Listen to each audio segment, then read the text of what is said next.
लीजिए सुनिए मुंशी प्रेमचंद की लिखे उपन्यास रंगभूमि के 36वें भाग का वाचन मेरी यानी समीर गोस्वामी की आवाज में। मिस्टर जॉन सेवक ने ताहिर अली की मेहनत और ईमानदारी से प्रसन्न होकर खालों पर कुछ कमीशन नियत कर दिया था। इससे अब उनकी आय अच्छी हो गई थी, जिससे मिल के मजदूरों पर उनका रौब था। ओवरसियर और छोटे मोटे क्लर्क भी उनका लिहाज करते थे, लेकिन आय वृद्धि के साथ उनके व्यय में भी खासी वृद्धि हो गई थी। जब यहां अपने बराबर के लोग न थे, फटे जूतों पर ही बसर कर लिया करते। खुद बाजार से सौदा सुलफ लाते, कभी कभी पानी भी खींच लेते थे। कोई हंसने वाला न था। अब मिल के कर्मचारियों के सामने उन्हें ज्यादा शान से रहना पड़ता था और कोई मोटा काम अपने हाथ से करते हुए शर्म आती थी। इसलिए विवश होकर एक बुढ़िया मामा रख ली थी। पान इलायची आदि का खर्च कई गुना बढ़ गया था। उस पर कभी कभी मित्रों की दावत भी करनी पड़ती थी। अकेले रहने वाले से कोई दावत की इच्छा नहीं करता, जानता है दावत फीकी होगी। लेकिन सुकुटुंब रहने वालों के लिए भागने का कोई द्वार नहीं रहता। किसी ने कहा, खां साहब आज जरा जर्दे पकवाइए, बहुत दिन हुए। रोटी दाल खाते खाते जबान मोटी पड़ गई। ताहिर अली को इसके जवाब में कहना ही पड़ता, हाँ हाँ लीजिए, आज ही बनवाता हूं। घर में एक ही स्त्री होती तो उसकी बीमारी का बहाना करके टालते, लेकिन यहां तो एक छोड़ तीन तीन महिलाएं थीं। फिर ताहिर अली रोटी के चोर न थे। दोस्तों के आतिथ्य में उन्हें आनंद आता था। सारांश ये कि शराफत की निबाह में उनकी बधिया बैठी जाती थी। बाजार में तो उनकी रत्ती भर भी साख न रही थी। जमा मार प्रसिद्ध हो गए थे, कोई धेले की चीज को भी न पतियाता। इसलिए मित्रों से हथ फेर रुपए लेकर काम चलाया करते। बाजार वालों ने निराश होकर तकाजा करना ही छोड़ दिया। समझ गए कि इसके पास है ही नहीं, देगा कहां से। लिपिबद्ध ऋण अमर होता है, वचनबद्ध ऋण निर्जीव और नश्वर। एक अरबी घोड़ा है जो एड़ नहीं सह सकता, या तो सवार का अंत कर देगा या अपना। दूसरा लद्दू टट्टू है, जिसे उसके पैर नहीं, कोड़े चलाते हैं। कोड़ा टूटा या सवार का हाथ रुका और टट्टू बैठा, फिर नहीं उठ सकता। लेकिन मित्रों के आतिथ्य सत्कार ही तक रहता तो शायद ताहिर अली किसी तरह खींच तान कर दोनों चूल बराबर कर लेते। मुसीबत ये थी कि उनके छोटे भाई माहिर अली इन दिनों मुरादाबाद के पुलिस ट्रेनिंग स्कूल में भर्ती हो गए थे। वेतन पाते ही उसका आधा आंखें बंद करके मुरादाबाद भेज देना पड़ता था। ताहिर अली खर्च से डरते थे, पर उनकी दोनों माताओं ने उन्हें ताने देकर घर में रहना मुश्किल कर दिया। दोनों ही की ये हार्दिक लालसा थी कि माहिर अली पुलिस में जाए और दरोगा बने। बेचारे ताहिर अली महीनों तक हुक्काम के बंगलों की खाक छानते रहे। यहां जा वहां जा, इन्हें डाली दे, उन्हें नजराना पेश कर, इनकी सिफारिश करवा, उनकी चिट्ठी ला। बारे मिस्टर जान सेवक की सिफारिश काम कर गई। ये सब मोर्चे तो पार हो गए। अंतिम मोर्चा डॉक्टरी परीक्षा थी। यहां सिफारिश और खुशामद की गुजर न थी। 32 रुपये सिविल सर्जन के लिए, 16 रुपये असिस्टेंट सर्जन के लिए और 8 रुपये क्लर्क तथा चपरासियों के लिए। कुल 56 रुपये का जोड़ था। ये रुपये कहाँ से आए? चारों ओर से निराश होकर ताहिर अली कुलसूम के पास आए और बोले, तुम्हारे पास कोई जेवर हो तो दे दो, मैं बहुत जल्द छुड़ा दूंगा। उसने तिनक कर संदूक उनके सामने पटक दिया और कहा, यहां गहनों की हवस नहीं, सब आस पूरी हो चुकी। रोटी दाल मिलती जाए यही गनीमत है।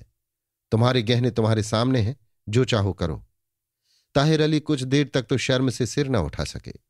फिर संदूक की ओर देखा। ऐसी एक भी वस्तु न थी जिससे इसकी चौथाई रकम भी मिल सकती।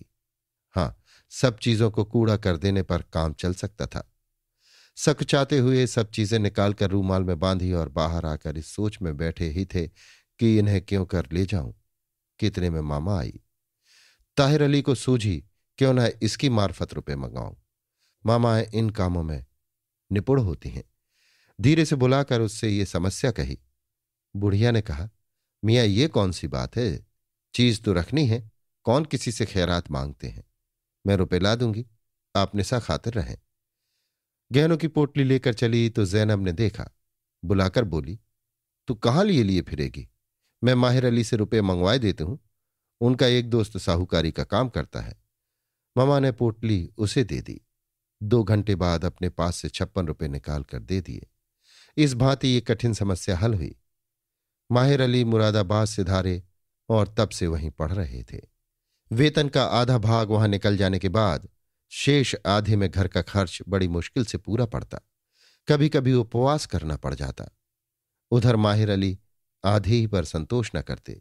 कभी लिखते कपड़ों के लिए रुपए भेजिए, कभी टेनिस खेलने के लिए सूट की फरमाइश करते। ताहिर अली को कमीशन के रुपयों में से भी कुछ न कुछ वहां भेज देना पड़ता था। एक दिन रात भर उपवास करने के बाद प्रातःकाल जैनब ने आकर कहा, आज रुपयों की कुछ फिक्र की या आज भी रोजा रहेगा? ताहिर अली ने चिढ़कर कहा, मैं अब कहां से लाऊं? तुम्हारे सामने कमीशन के रुपए मुरादाबाद नहीं भेज दिए थे? बार बार लिखता हूं कि किफायत से खर्च करो, मैं बहुत तंग हूं, लेकिन वो हजरत फरमाते हैं यहां एक एक लड़का घर से सैकड़ों मंगवाता है और बेदरेक खर्च करता है। इससे ज्यादा किफायत मेरे किए नहीं हो सकती। जब उधर का ये हाल है, इधर का ये हाल, तो रुपए कहां से लाऊं? दोस्तों में भी तो कोई ऐसा नहीं बचा जिससे कुछ मांग सकूं। जैनब, सुनती हो रखिया इनकी बातें? लड़के को खर्च क्या दे रहे हैं, गोया मेरे ऊपर कोई एहसान कर रहे हैं। मुझे क्या, तुम उसे खर्च भेजो या बुलाओ, उसके वहां पढ़ने से यहां पेट थोड़े ही भर जाएगा। तुम्हारा भाई है, पढ़ाओ या ना पढ़ाओ, मुझ पर क्या एहसान। ताहिर, तो तुम ही बताओ रुपए कहां से लाऊं? जैनब, मर्दों के 1000 हाथ होते हैं। तुम्हारे अब्बा जान 10 ही रुपए पाते थे कि ज्यादा? 20 रुपए तो मरने के कुछ दिन पहले हो गए थे। आखिर कुनबे को पालते थे कि नहीं? कभी फाके की नौबत नहीं आई। मोटा महीन दिन में 2 बार जरूर मयस्सर हो जाता था। तुम्हारी तालीम हुई, शादी हुई, कपड़े लत्ते भी आते थे। खुदा के करम से बिसात के मुआफिक गहने भी बनते थे। वो तो मुझसे कभी न पूछते थे कहां से रुपए लाऊं, आखिर कहीं से लाते ही तो थे। ताहिर, पुलिस के महकमे में हर तरह की गुंजाइश होती है, यहां क्या है? गिनी बोटियां, नपा शोरबा।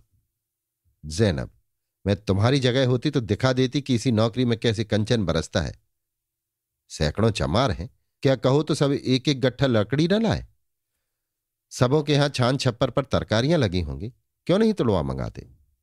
खालों के दाम में भी कमी बेशी करने का तुम्हें अख्तियार है। कोई यहां बैठा देख नहीं रहा है। 10 के पौने 10 लिख दो तो क्या हरज हो? रुपए की रसीदों पर अंगूठे का निशान ही ना बनवाते हो? निशान पुकारने जाता है कि मैं 10 हूं या पौने 10। फिर अब तुम्हारा एतबार जम गया, साहब को सुबह भी नहीं हो सकता। आखिर इस एतबार से कुछ अपना फायदा भी तो हो कि सारी जिंदगी दूसरों ही का पेट भरते रहोगे। इस वक्त भी तुम्हारी रोकड़ में सैकड़ों रुपए होंगे। जितनी जरूरत समझो इस वक्त निकाल लो। जब हाथ में रुपए आए रख देना। रोज की आमदनी खर्च का मीजान ही मिलना चाहिए ना। ये कौन सी बात है? आज खाल का दाम ना दिया, कल दिया, इसमें क्या तरद्दुद है? चमार कहीं फरियाद करने ना जाएगा। सभी ऐसा करते हैं और इसी तरह दुनिया का काम चलता है। ईमान दुरुस्त रखना हो तो इंसान को चाहिए कि फकीर हो जाए। रकिया, बहन ईमान है कहां? जमाने का काम तो इसी तरह चलता है। ताहिर, भाई जो लोग करते हो वे जाने। मेरी तो इन हथखंडों से रूह फना होती है। अमानत में हाथ नहीं लगा सकता। आखिर खुदा को भी तो मुंह दिखाना है। उसकी मर्जी हो जिंदा रखे या मार डाले। जैनब, वाहरे मर्दुए, कुर्बान जाऊं तेरे ईमान पर। तेरा ईमान सलामत रहे, चाहे घर के आदमी भूखों मर जाए। तुम्हारी मंशा यही है कि सब मुंह में कालिख लगाकर कहीं निकल जाएं, बस और कुछ नहीं। फिक्र तो आदमी को अपनी बीवी बच्चों की होती है, उनके लिए बाजार मौजूद है। फाका तो हमारे लिए है, उनका फाका तो महज दिखावा है। ताहिर अली ने इस मिथ्या आक्षेप पर शुद्ध होकर कहा, क्यों जलाती हो अम्मी जान? खुदा गवाह है, जो बच्चे के लिए धेले की भी कोई चीज ली हो। मेरी नियत तो कभी ऐसी ना थी, ना है, ना होगी। यूं तुम्हारी तबीयत है, जो चाहो समझो। रकिया, दोनों बच्चे रात भर तड़पते रहे, अम्मा रोटी, अम्मा रोटी। पूछो अम्मा क्या आप रोटी हो जाए? तुम्हारे बच्चे और नहीं तो ओवरसेयर के घर चले जाते हैं, वहां से कुछ ना कुछ खा पी आते हैं। यहां तो मेरी ही जान खाते हैं।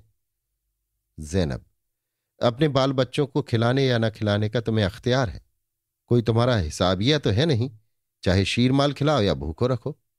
हमारे बच्चों को तो घर की रूखी रोटियों के सिवा और कहीं ठिकाना नहीं। यहां कोई वली नहीं है जो फाकों से जिंदा रहे। जाकर कुछ इंतजाम करो। ताहिर अली बाहर आकर बड़ी देर तक घोर चिंता में खड़े रहे। आज पहली बार उन्होंने अमानत के रुपए को हाथ लगाने का दुस्साहस किया। पहले इधर उधर देखा, कोई खड़ा तो नहीं है। फिर बहुत धीरे से लोहे का संदूक खोला। यह दिन में सैकड़ों बार वही संदूक खोलते बंद करते थे, पर इस वक्त उनके हाथ थर थर कांप रहे थे। आखिर उन्होंने रुपए निकाल लिए, तब सेफ बंद किया। रुपए लाकर ज़ैनब के सामने फेंक दिए और बिना कुछ कहे सुने बाहर चले गए। दिल को यों समझाया, अगर खुदा को मंजूर होता है कि मेरा ईमान सलामत रहे तो क्यों इतने आदमियों का बोझ मेरे सिर डाल देता। ये बोझ सिर पर रखा था तो उसके उठाने की ताकत भी तो देनी चाहिए थी। मैं खुद फाके कर सकता हूं, पर दूसरों को तो मजबूर नहीं कर सकता। अगर इस मजबूरी की हालत में खुदा मुझे सजा के काबिल समझे तो वो मुंसिफ नहीं है। इस दलील से उन्हें कुछ तस्कीन हुई, लेकिन मिस्टर जॉन सेवक तो इस दलील से मानने वाले आदमी न थे। ताहिर अली सोचने लगे, कौन चमार सबसे मोटा है जिसे आज रुपए ना दूं तो ची चपड़ ना करे। नहीं, मोटे आदमी निडर होते हैं, कौन जाने किसी से कह ही बैठे। जो सबसे गरीब, सबसे सीधा हो, उसी के रुपए रोकने चाहिए। इसमें कोई डर नहीं। चुपके से बुलाकर अंगूठी के निशान बनवा लूंगा, उसकी हिम्मत ही न पड़ेगी कि किसी से कहे। उस दिन से उन्हें जब जरूरत पड़ती रोकड़ से रुपए निकाल लेते, फिर रख देते। धीरे धीरे रुपए पूरे कर देने की चिंता कम होने लगी। रोकड़ के रुपयों में कमी पड़ने लगी। दिल मजबूत होता गया, यहां तक कि छठा महीना जाते जाते वो रोकड़ के पूरे 150 रुपए खर्च कर चुके थे। अब ताहिर अली को नित्य यही चिंता सवार रहती कि कहीं बात खुल न जाए। चमारों से लल्लो चप्पों की बातें करते, कोई ऐसा उपाय सोच निकालना चाहते थे कि रोकड़ में इन रुपयों का पता न चले, लेकिन बही खाते में हेर फेर करने की हिम्मत न पड़ती। घर में भी किसी से ये बात न कहते। बस खुदा से यही दुआ करते थे कि माहिर अली आ जाए। उन्हें 100 रुपया महीना मिलेंगे, 2 महीने में अदा कर दूंगा। इतने दिन साहब हिसाब की जांच न करें तो बेड़ा पार है। उन्होंने दिल में निश्चय किया, अब कुछ ही हो और रुपए न निकालूंगा। लेकिन 7वें महीने फिर 25 रुपए निकालने पड़ गए। अब माहिर अली का साल भी पूरा हो चला था। थोड़े ही दिनों की और कसर थी। सोचा, आखिर मुझे उसी की बदौलत तो ये जेरबारी हो रही है। ज्यों ही आया मैंने घर उसे सौंपा। कह दूंगा, भाई इतने दिनों तक मैंने संभाला, अपने से जो कुछ बन पड़ा तुम्हारी तालीम में खर्च किया, तुम्हारा रोजगार लगा दिया। अब कुछ दिनों के लिए मुझे इस फिक्र से नजात दो। उसके आने तक ही पर्दा ढका रह जाए तो दुम झाड़ कर निकल जाता। पहले ये ऐसी ही कोई जरूरत पड़ने पर साहब के पास जाते थे, अब दिन में एक बार जरूर मिलते। मुलाकात से संदेह को शांत रखना चाहते थे। जिस चीज से टक्कर लगने का भय होता है उससे हम और भी चिमट जाते हैं। कुलसूम उनसे बार बार पूछती कि आजकल तुम इतने रुपए कहाँ पा जाते हो। समझाती, देखो नीयत न खराब करना। तकलीफ और तंगी से बसर करना इतना बुरा नहीं जितना खुदा के सामने गुनाहगार बनना। लेकिन ताहिर अली इधर उधर की बातें करके उसे बहला दिया करते थे। एक दिन सुबह ताहिर अली नमाज अदा करके दफ्तर में आए तो देखा एक चमार खड़ा रो रहा है। पूछा, क्या बात है? बोला, क्या बताऊं खां साहब, रात घर वाली गुजर गई। अब उसका क्रियाकर्म करना है। मेरा जो कुछ हिसाब हो दे दीजिए। दौड़ा हुआ आया हूं, कफन के रुपए भी पास नहीं है। ताहिर अली की तहवील में रुपए कम थे। कल स्टेशन से माल भेजा था, महसूल देने में रुपए खर्च हो गए थे। आज साहब के सामने हिसाब पेश करके रुपए लाने वाले थे। इस चमार को कई खालों के दाम देने थे, कोई बहाना न कर सके। थोड़े से रुपए लाकर उसे दिए। चमार ने कहा, हुजूर इतने में तो कफन भी पूरा ना होगा। मरने वाली अब फिर तो आएगी नहीं, उसका क्रियाकर्म तो दिल खोल कर दूं। मेरे जितने रुपए आते हैं सब दे दीजिए। यहां तो जब तक 10 बोतल दारू ना होगी लाश दरवाजे से ना उठेगी। ताहिर अली ने कहा, इस वक्त रुपए नहीं है, फिर ले जाना।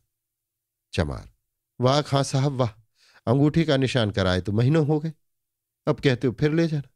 इस बखत ना दोगे तो क्या आकबत में दोगे? चाहिए तो ये था कि अपनी ओर से कुछ मदद करते, उल्टे मेरे ही रुपए बाकी रखते हो। ताहिर अली कुछ रुपए और लाए। चमार ने सब रुपए जमीन पर पटक दिए और बोला, आप थूक से चूहिया जलाते हैं। मैं आपसे उधार नहीं मांगता और आप ये कटूसी कर रहे हैं। जानो घर से दे रहे हो। ताहिर अली ने कहा, इस वक्त इससे ज्यादा मुमकिन नहीं। चमार था तो सीधा, पर उसे कुछ संदेह हो गया, गर्म पड़ गया। सहसा मिस्टर जॉन सेवक आ पहुंचे। आज झल्लाए हुए थे। प्रभु सेवक की उद्दंडता ने उन्हें अव्यवस्थित सा कर दिया था। ये झमेला देखा तो कठोर स्वर से बोले, इसके रुपए क्यों नहीं दे देते? मैंने आपसे ताकीद कर दी थी कि सब आदमियों का हिसाब रोज साफ कर दिया कीजिए, आप क्यों बाकी रखते हैं? क्या आपकी तहवील में रुपए नहीं है? ताहिर अली रुपए लाने चले तो कुछ ऐसे घबराए हुए थे कि साहब को तुरंत संदेह हो गया। रजिस्टर उठा लिया और हिसाब देखने लगे। हिसाब साफ था। इस चमार के रुपए अदा हो चुके थे। उसके अंगूठे का निशान मौजूद था। फिर ये बकाया कैसा? इतने में और कई चमार आ गए। इस चमार को रुपए लिए जाते देखा तो समझे आज हिसाब चुकता किया जा रहा है। बोले, सरकार हमारा भी मिल जाए। साहब ने रजिस्टर जमीन पर पटक दिया और डपट कर बोले, ये क्या गोलमाल है? जब इनसे रसीद ली गई तो इनके रुपए क्यों नहीं दिए गए? ताहिर अली से और कुछ तो न बन पड़ा। साहब के पैरों पर गिर पड़े और रोने लगे। सेंध में बैठकर घूरने के लिए बड़े घुटे हुए आदमी की जरूरत होती है। चमारों ने परिस्थिति को ताड़कर कहा, सरकार हमारा पिछला कुछ नहीं है। हम तो आज के रुपयों के लिए कहते थे। जरा देर हुई, माल रख गए थे। खां साहब उस वक्त नमाज पढ़ते थे। साहब ने रजिस्टर उठाकर देखा तो उन्हें किसी किसी नाम के सामने एक हल्का सा क्रॉस का चिन्ह दिखाई दिया। समझ गए हजरत ने ये ही रुपए उड़ाए हैं। एक चमार से जो बाजार से सिगरेट पीता आ रहा था पूछा, तेरा नाम क्या है? चमार, चुनकू। साहब, तेरे कितने रुपए बाकी हैं? कई चमारों ने उसे हाथ के इशारे से समझाया कि कह दे कुछ नहीं। चुनकू इशारा न समझा। बोला, 17 रुपए पहले के थे, 9 आज के। साहब ने अपनी नोटबुक में उसका नाम टाक लिया। ताहिर अली को कुछ कहा न सुना, एक शब्द भी न बोले। जहां कानून से सजा मिल सकती थी वहां डांट फटकार की जरूरत क्या। सब रजिस्टर उठाकर गाड़ी में रखे, दफ्तर में ताला बंद किया, सेफ में दोहरे ताले लगाए, तालियां जेब में रखीं और फिटन पर सवार हो गए। ताहिर अली की इतनी हिम्मत भी न पड़ी कि कुछ अनुनय विनय करें। वाणी ही शिथिल हो गई। स्तंभित से खड़े रह गए। चमारों के चौधरी ने दिलासा दिया, आप क्यों डरते हो खां साहब?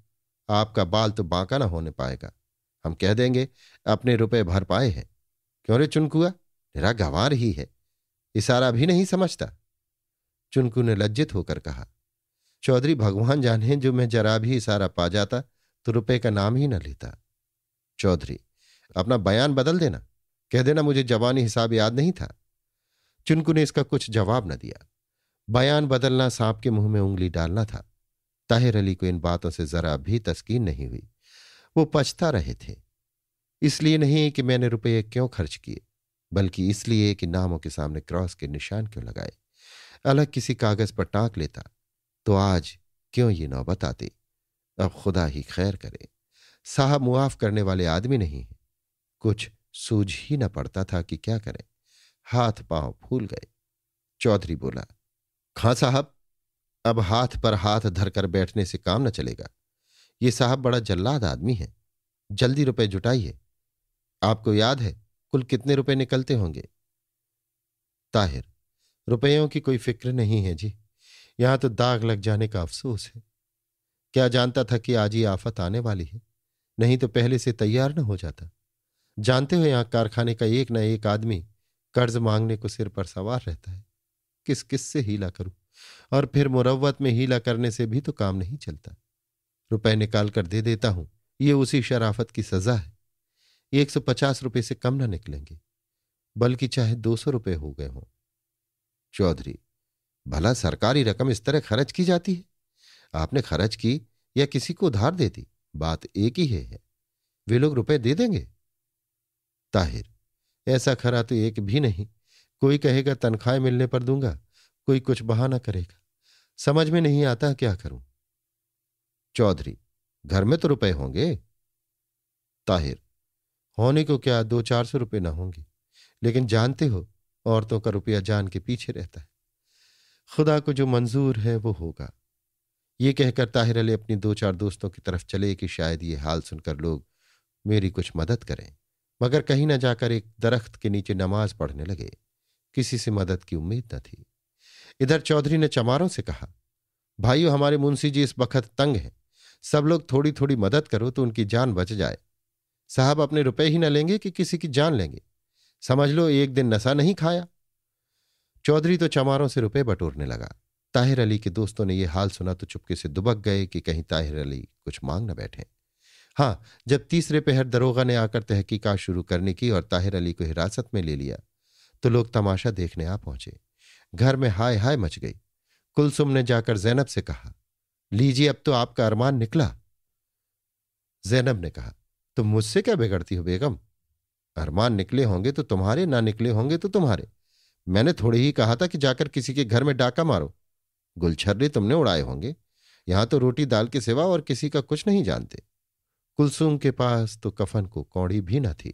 जैनब के पास रुपए थे, पर उसने दिल जलाना ही काफी समझा। कुलसूम को इस समय ताहिर अली से सहानुभूति न थी। उसे उन पर क्रोध आ रहा था, जैसे किसी को अपने बच्चे को चाकू से उंगली काटते देखकर गुस्सा आए।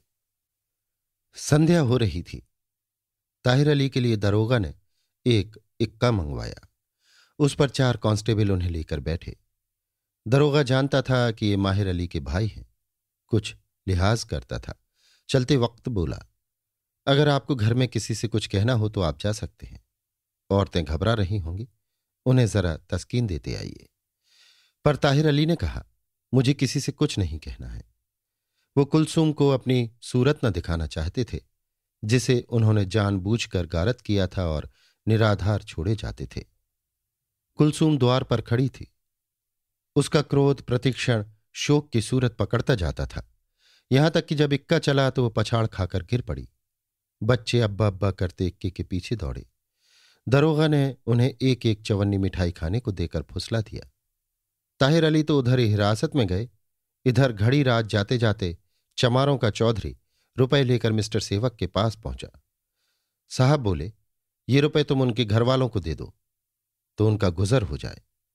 मामला पुलिस के हाथ में है, मैं कुछ नहीं कर सकता। चौधरी, हुजूर आदमी से खता हो ही जाती है। इतने दिनों तक आपकी चाकरी की, हुजूर को उन पर कुछ दया करनी चाहिए। बड़ा भारी परिवार है सरकार, बाल बच्चे भूखों मर जाएंगे। जॉन सेवक, मैं ये सब जानता हूं, बेशक उनका खर्च बहुत था, इसीलिए मैंने माल पर कटौती दे दी थी।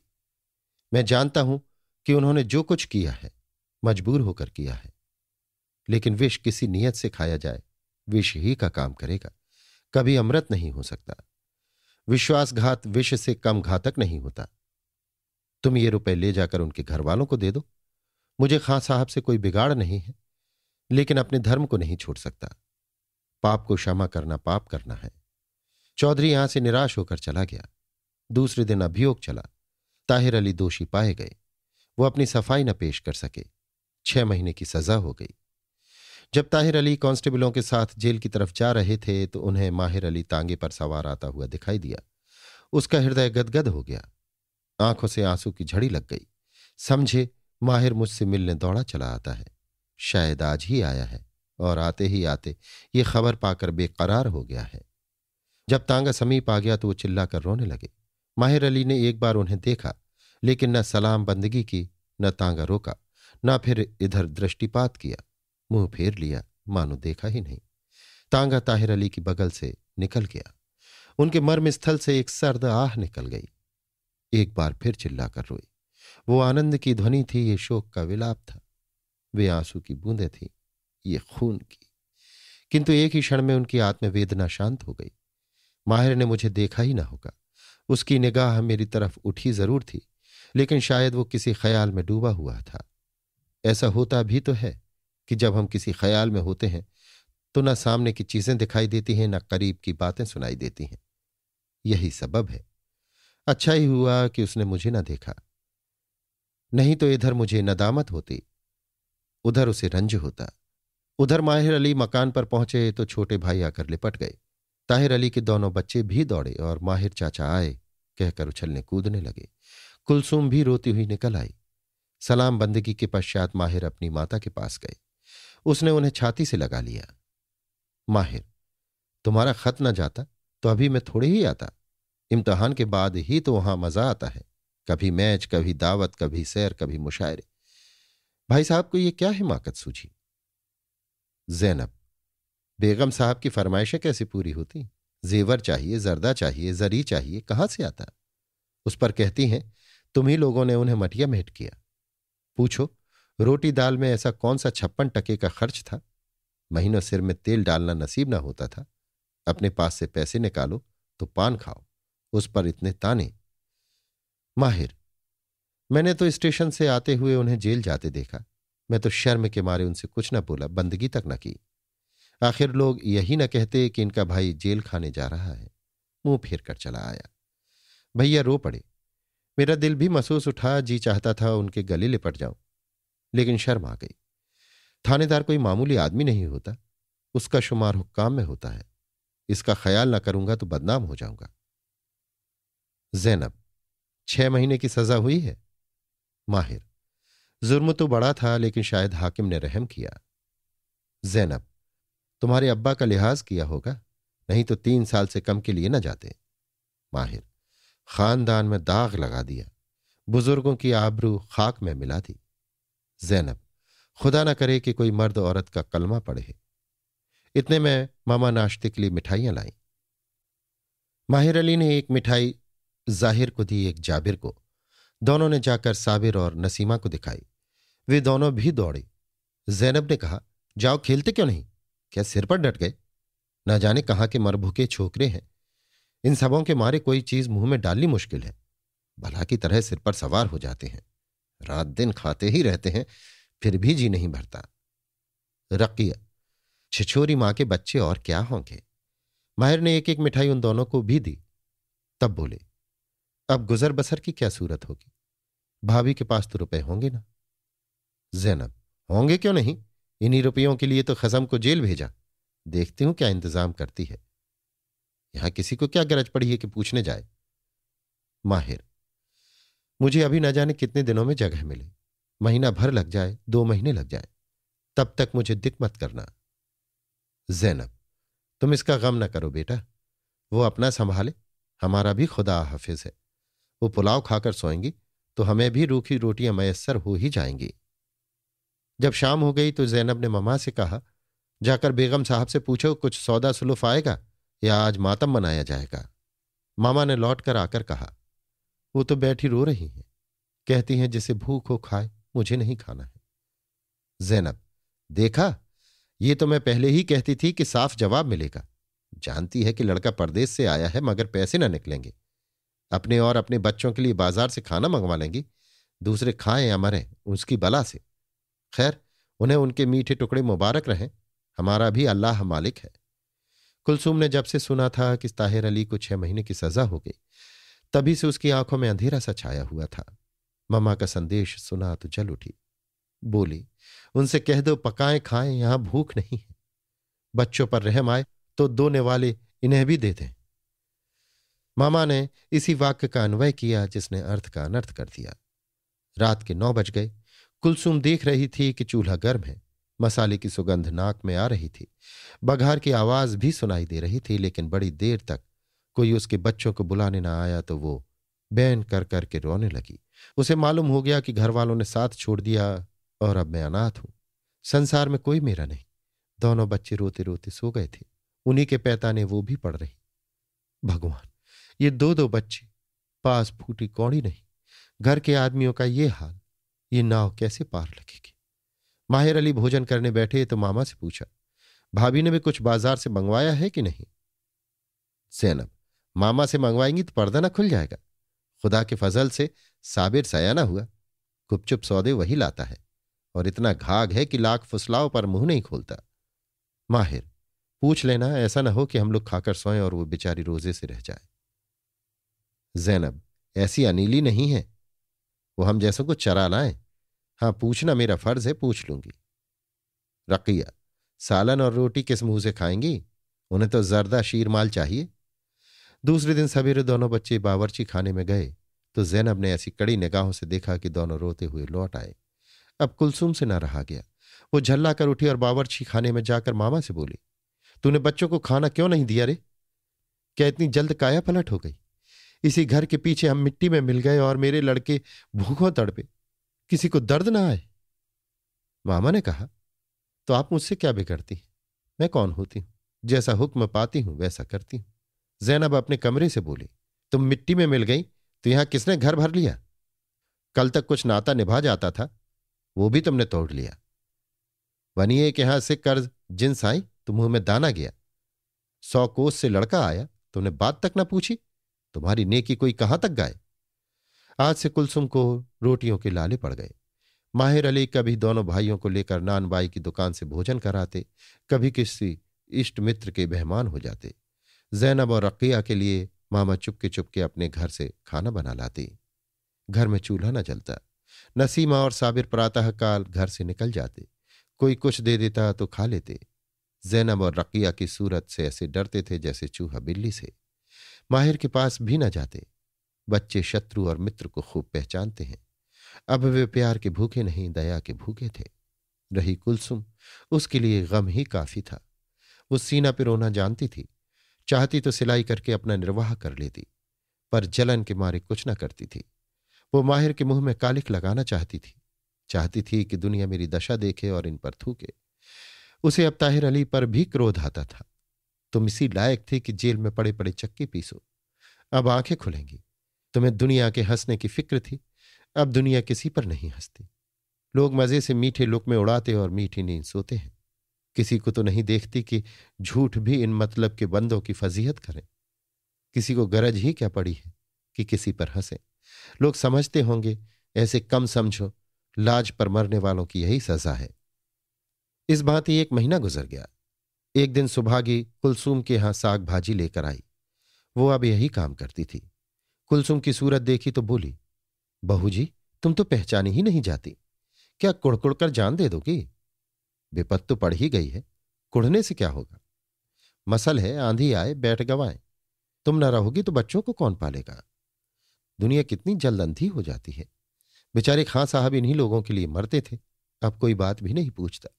घर घर यही चर्चा हो रही है कि इन लोगों को ऐसा न करना चाहिए था। भगवान को क्या मुंह दिखाएंगे? कुलसुम, अब तो भाड़ लीप कर हाथ काला हो गया। सुभागी, बहू कोई मुंह पर ना कहे, लेकिन सब थोड़ी थोड़ी करते हैं। बेचारे नन्हे नन्हे बालक मारे मारे फिरते हैं, देखकर कलेजा फट जाता है। कल तो चौधरी ने माहिर मियाँ को खूब आड़े हाथों लिया था। कुलसुम को इन बातों से बड़ी तस्कीन हुई। दुनिया इन लोगों को थूकती तो है, इनकी निंदा तो करती है। इन बेहयाओं को लाज ही ना हो तो कोई क्या करे? बोली, किस बात पर? सुभागी कुछ जवाब न देने पाई थी कि बाहर से चौधरी ने पुकारा। सुभागी ने जाकर पूछा, क्या कहते हो?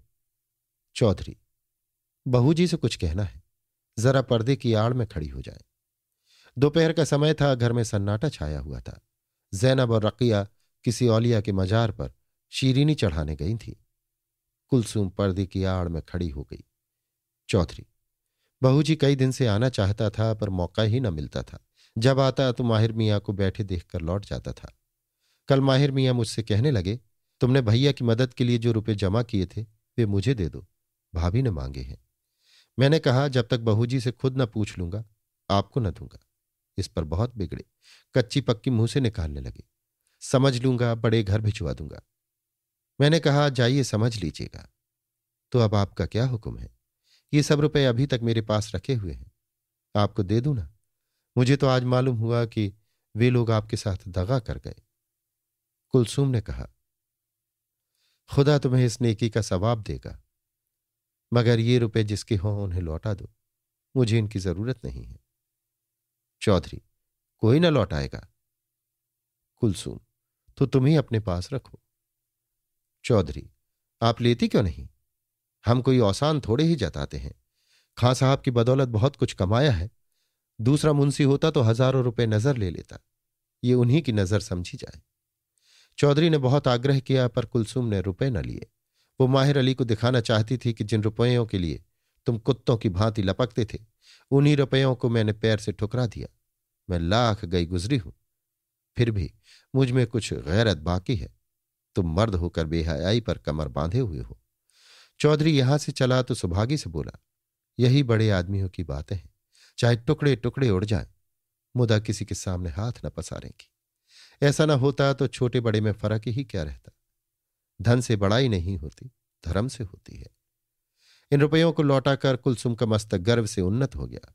आज उसे पहली बार ताहिर अली पर अभिमान हुआ। ये इज्जत है कि पीठ पीछे दुनिया बड़ाई करती रहे। उस बेइज्जती से तो मर जाना ही अच्छा है कि छोटे छोटे आदमी मुंह पर लताड़ सुनाए। कोई लाख उनके एहसान को मिटाए, पर दुनिया तो इंसाफ करती है। रोज ही तो अमले सजा पाते हैं। कोई तो उनके बाल बच्चों की बात नहीं पूछता, बल्कि उल्टे और लोग ताने देते हैं।